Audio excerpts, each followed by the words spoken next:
ઘોષણા પત્ર સંકલ્પ પત્ર એ જાહેરાત કરી છે।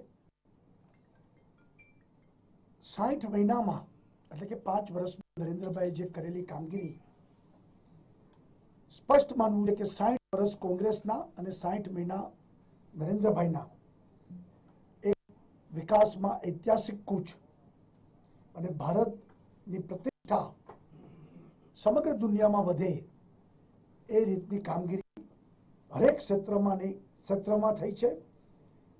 ભારતવાસી નહીં પરંતુ દુનિયા ભારતનો વિકાસને સ્વીકારે છે। અનેક જગ્યાએ સર્વે અનેક રિપોર્ટ આવેલા છે અને એમાં ભારતની પ્રગતિ દર્શાવવામાં આવી છે। 2014 થી 2019માં અનેક ઉચ્ચ શિખરો આપણે પ્રાપ્ત કર્યા છે। ખાસ 10 વર્ષના યુપીએના શાસન મનમોહન સિંહની સરકાર ભ્રષ્ટાચાર કૌભાંડો અનેક ગેરરીતિઓ એને બદલે 5 વર્ષ 14 થી 19 ભ્રષ્ટાચાર સામેનો સીધી જંગ લડાઈ અને ભ્રષ્ટાચાર મુક્ત વ્યવસ્થા દિલ્હીમાં વડાપ્રધાને પ્રસ્થાપિત કરી છે। કોંગ્રેસ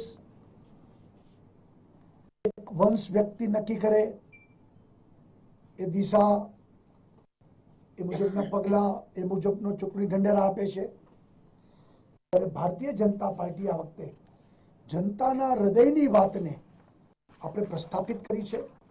દેશભરમાં 300 રથ આપણે ચલાવ્યા, લોકોના સૂચનો લીધા, સોશિયલ મીડિયા ઇલેક્ટ્રોનિક્સ મીડિયાથી પણ મંતવ્યો એકત્રિત કર્યા અને એના આધાર ઉપર આ સંકલ્પ પત્રની ઘોષણા લોકોના હૃદયની વાતને મન કી બાતને આમાં પ્રસ્થાપિત કરવામાં આવી છે।